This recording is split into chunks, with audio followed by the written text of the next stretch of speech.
olha só, Hebreus capítulo 7, versículo de número 1. Porque este Melquisedeque, rei de Salém, sacerdote do Deus Altíssimo, que saiu ao encontro de Abraão, quando voltava da matanças dos reis, o abençoou. Olha o que diz o versículo 2: para o qual também Abraão separou o dízimo de tudo. Então o que se usa esta passagem? Diz que aqui Paulo está falando sobre dízimo. Mas Paulo está falando sobre dízimo com quem? Com gentios? E os hebreus não davam dízimo? Davam. Porque aqui o sacerdócio levítico ainda está de pé e o templo também. Então no ano de 53 a 55, eu não tenho a data precisa, eu acho que quase ninguém tem. Neste tempo aqui ainda, as pessoas iam ao templo dar o dízimo com objetos cerimoniais, porque o templo lá em Jerusalém só foi derrubado no ano 70, cumprindo-se a profecia do profeta Daniel. Então olha o que Paulo diz: para o qual também Abraão separou o dízimo de tudo. Primeiramente se interpreta rei de justiça, depois também se é rei de Salém, ou seja, rei de paz. 3, sem pai, sem mãe, sem genealogia, que não teve princípio de dias, nem fim de existência, entretanto, feito semelhante ao Filho de Deus, permanece sacerdote perpetuamente. 4, considerai, pois, como era grande esse a quem Abraão, o patriarca, pagou o dízimo, tirado dos melhores despojos. Olha aqui, Abraão deu o dízimo do salário dele, ou Abraão deu o dízimo daquilo que ele conquistou na terra, na guerra, aquilo que ele conquistou na guerra. Então o que acontece com essas passagens aqui? As pessoas dizem que o dízimo era antes da lei, e que por causa disso nós temos que dar dízimo também. Mas a circuncisão também era antes da lei, e nós não temos que circuncidar. Então olha o que Paulo diz no versículo 5, acreditamos que é Paulo, não temos certeza. Ora, os que dentre os filhos de Levi recebem um sacerdócio, têm mandamento de recolher, de acordo com a lei, os dízimos. Alô? Dízimo é lei de Moisés. Entende? Entende? E quem recolhia dízimo era Levi, eram os homens da tribo de Levi. Para um pastor recolher dízimo, ele tem que ser da tribo de Levi. Então diz, os que dentre os filhos de Levi recebem o dízimo, ora, os que dentre os filhos de Levi recebem o sacerdócio, tem mandamento de recolher de acordo com a lei os dízimos do povo, ou seja, dos seus irmãos, embora tenha esse descendido de Abraão. 6, entretanto, aquele cuja genealogia não se inclui entre eles, recebeu o dízimo de Abraão, e abençoou o que tinha as promessas. Evidentemente, é fora de qualquer dúvida que o inferior é abençoado pelo superior. 8, olha aqui, preste atenção, para que você entenda a palavra. Aliás, está continuando o escritor, aqui são homens mortais os que recebem dízimo. Aqui aonde? Aqui no Sarapuí?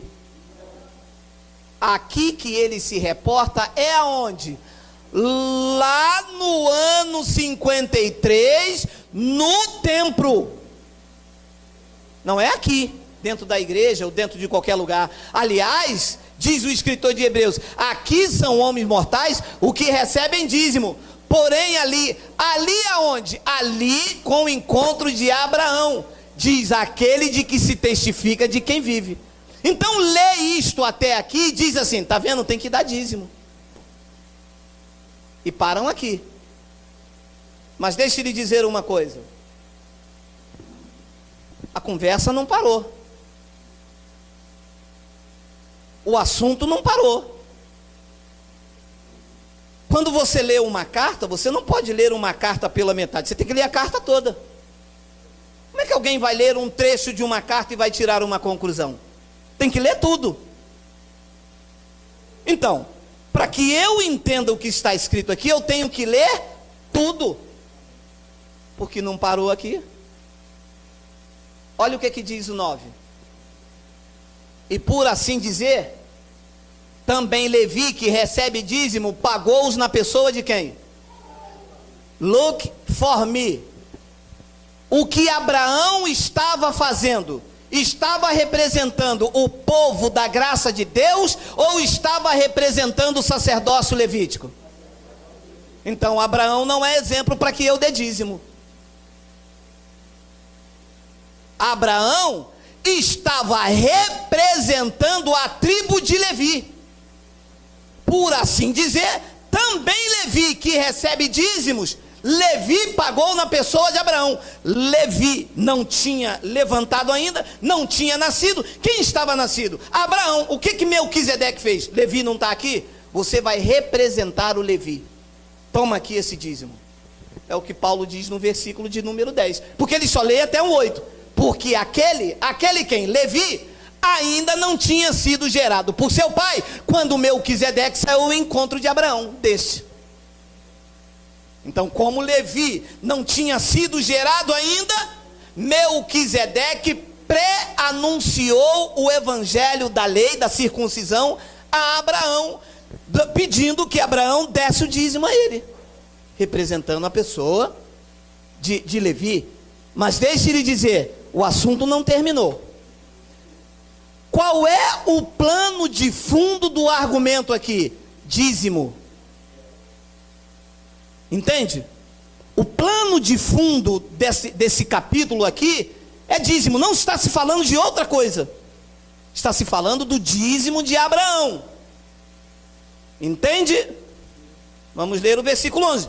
Porque o assunto não acabou. Se, portanto, a perfeição houvera sido mediante o sacerdócio levítico, pois nele, baseado, o povo recebeu a lei, e Abraão estava representando ele, que necessidade haveria ainda de que se levantasse outro sacerdote, segundo a ordem de Melquisedeque, e não fosse contado segundo a ordem de Arão? 12.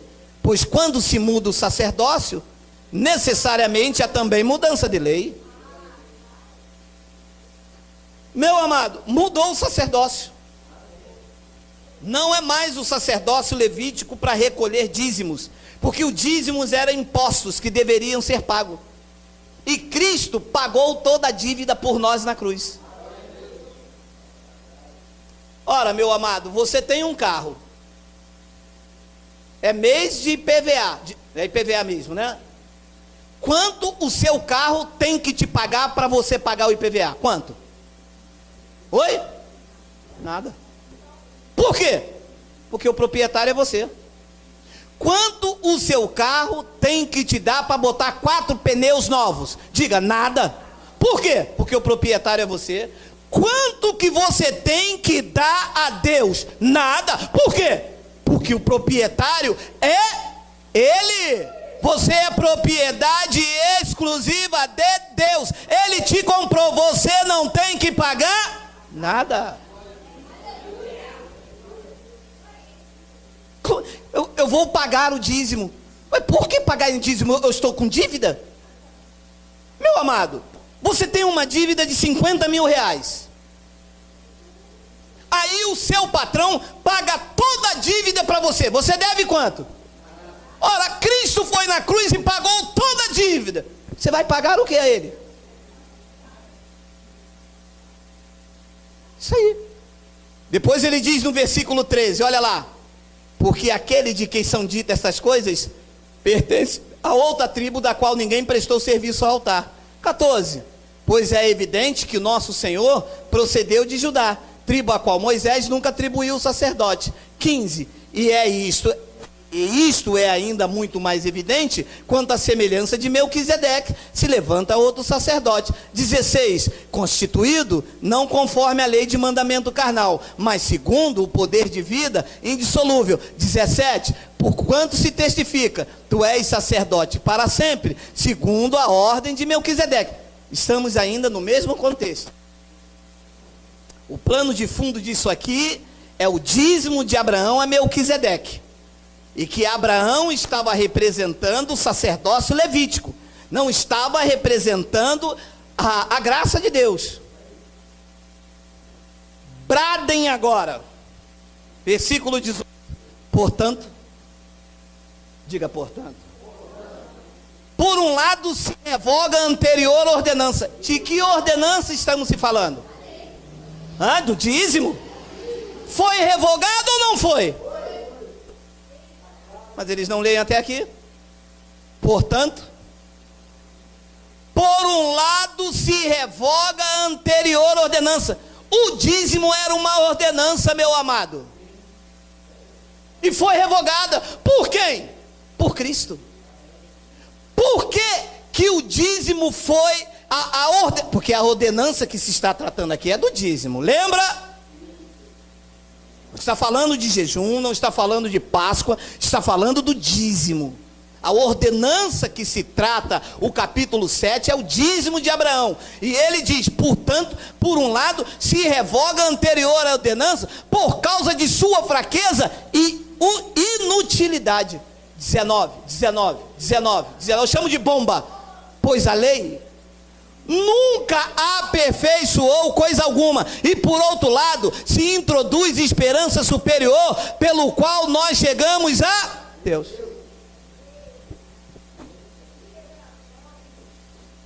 Pastor, e por que não se prega isto? Porque isso liberta. Isso tira o medo, isso tira a culpa. Sabe quantas pessoas não dormem com medo do gafanhoto ir na casa delas, meu amado? Você tem noção? Você tem noção quantas pessoas ficam com medo de ser amaldiçoada, de estar roubando a Deus? Você não tem noção. Você já passou por isso? Já passou por isso? Você já sentiu aquele medo de falar com o marido assim, nós estamos roubando a Deus, e um gato miar lá fora, e a pessoa, tá vendo, homem? Um gato.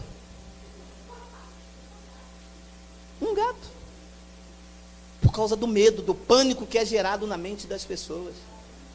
Meu amado, você foi comprado. Você imagina eu querer beber uma água lá na minha geladeira e falar para a minha geladeira, você tem que me dar um dinheiro porque a água está quente. Eu comprei a geladeira, meu amado.